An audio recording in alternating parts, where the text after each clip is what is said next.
Bonjour à tous. C'est parti pour la correction des exercices du mardi 7 avril. Donc in English, let's go for the correction. Donc quelle était la date aujourd'hui? Alors j'ai oublié de changer pour donc en français je remettrai mardi 7 avril. In English, today it's Tuesday the 7th of April 2020. Donc, la journée était ensoleillée tout au long de la journée. It was sunny all the day long.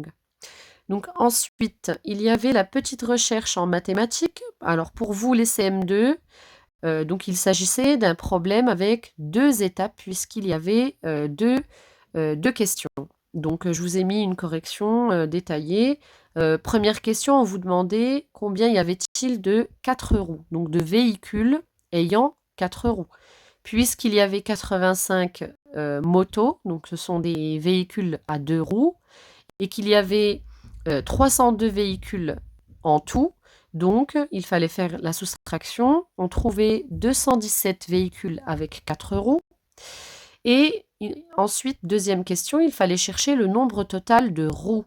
Donc ici, il fallait bien reprendre le 85, le multiplier par 2, c'était des 2 roues, et le 217 à multiplier par 4, il s'agissait donc de 4 roues, de véhicules avec 4 roues, et ensuite, il fallait additionner pour avoir le total, c'est-à-dire 1038 roues au total. Donc pour l'exercice de grammaire, alors déjà pour les exercices qui ont été envoyés en photo, et je vous en remercie, eh bien je corrigerai sur les photos. Et pour l'exercice de grammaire, donc sur l'analyse de phrases, donc là vous avez une correction qui est détaillée comme d'habitude. Vous, CM2, vous deviez faire donc une phrase supplémentaire. Donc il fallait bien faire attention de ne pas vous tromper ici dans les groupes. Dans la magnifique baignoire de marbre blanc, ça, c'était tout ce groupe nominal était un complément circonstanciel de lieu ici. Et on vous demandait en fait la nature, d'indiquer la nature, donc ou la classe grammaticale, la nature grammaticale des compléments circonstanciels. Donc je vous les ai mis à la suite. Quelques instants plus tard, c'est un groupe nominal. Dans la cour, groupe nominal introduit par la préposition dans, ici. Hier, eh bien, c'est un adverbe. Sur le lit, groupe nominal introduit par la préposition sur. Dans la magnifique baignoire de marbre blanc, c'est un groupe nominal introduit par la préposition dans. Si vous ne vous souvenez plus ce que sont les adverbes, les prépositions, je vous invite à reprendre votre cahier de leçons. Dans la partie 3, vous avez un mémo qui regroupe toutes les classes grammaticales dans leur groupe respectif. Donc relisez encore une fois, ça va vous aider. Donc en mathématiques, je vous ai remis les corrections. On en a parlé en visioconférence, mais bon, comme il y a toujours un ou deux élèves qui ne peuvent pas se connecter, je redonne quelques explications. Je remettrai aussi le tableau du livret violet complété. Donc ici, 543 centièmes correspond, donc en nombre à virgule, à 5, puisque si on fait la division de 543 par 100, on a déjà un quotient de 5. Il nous reste, alors pardon, ici c'était 543, donc c'est 5,43 ici, et non pas 5,53, je le corrigerai. Mais simplement pour savoir, voilà, la partie entière c'est 5, et on a ici 43 centièmes. 43 centièmes, deux chiffres après la virgule, correspondent au centième. Donc hier, le lundi, on a travaillé avec seulement des dixièmes. Donc dixièmes, si vous vous souvenez, est-ce qu'on a un exemple ici? Ici, oui. Donc pour le 9 demi, ici, nous avons 4,5. Alors, 4 et 5 dixièmes, parce qu'on a un seul chiffre après la virgule. Donc ce sont 5 dixièmes.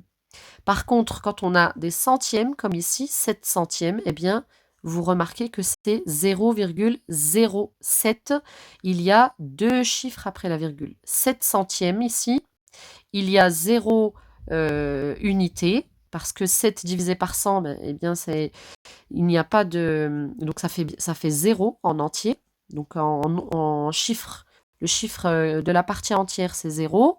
Et ensuite, on n'a pas de dixième, on a 0 dixième et on a 7 centièmes. Donc attention à la position des nombres. Pour l'exercice 8, je réexplique rapidement. Donc ici, vous aviez à chaque fois des nombres à virgule et il fallait dire est-ce qu'ils sont proches du nombre entier sans virgule qui était donné ou pas. Donc si on prend par exemple le cas de celui-ci, quel est le nombre le plus proche de 30 entre 28 et 99 centièmes ou 30 et 99 centièmes? Eh bien, c'était 30 et 99 centièmes. Pourquoi? Parce qu'ici, 28 et 99 centièmes, il manque une unité et un centième pour arriver à 30. Alors que 30 et 99 centièmes, eh bien, on a 30 et 99 centièmes plus loin, on a 30 et 99 centièmes. Donc le nombre le plus proche, c'était bien celui-ci. Donc ensuite, pour les exercices d'orthographe, eh bien, il fallait mettre au féminin.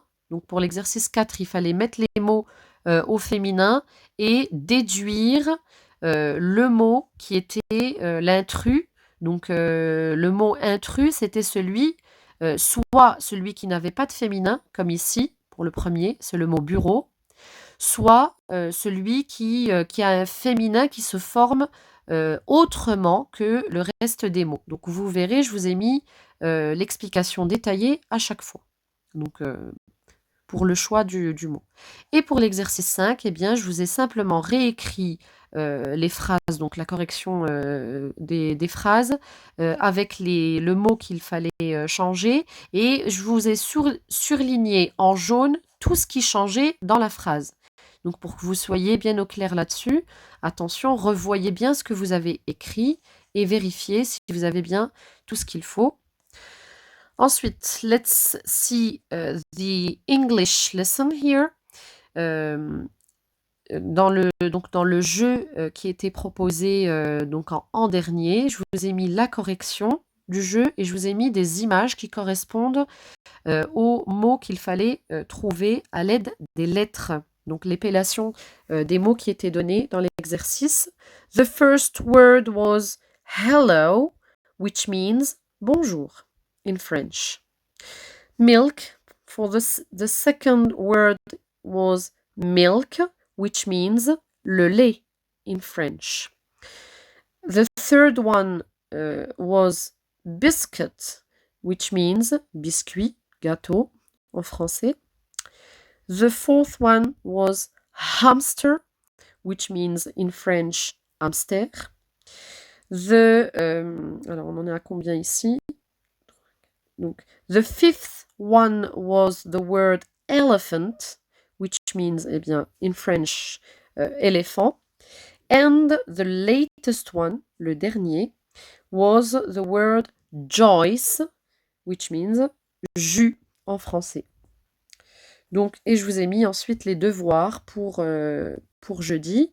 Donc, je vous ai remis alors, au cahier de brouillon et à l'aide de ce tableau. Donc, c'est un tableau de numération de position. Vous verrez ici, il y a classe des unités avec unité, dizaine, centaine, classe des milliers avec unité, dizaine, centaine de milliers et classe des millions avec unité, dizaine, centaine de millions. Ça n'est rien de spécial. Par contre, la partie décimale ici apparaît en couleur orange. Donc, je vous donne un exemple. Si je dois écrire 3,22, donc c'est 3 dans la case ici unité, puisque c'est la partie entière. La virgule est ici. Et j'avais dit 3,22, donc 3 et 22 centièmes. Donc 2 ici pour 2 dixièmes et 2 centièmes. Parce que je vous rappelle que 3,22, c'est 3 plus 2 dixièmes plus 2 centièmes, ou encore 3 plus 22 centièmes. Je vous remercie pour votre attention.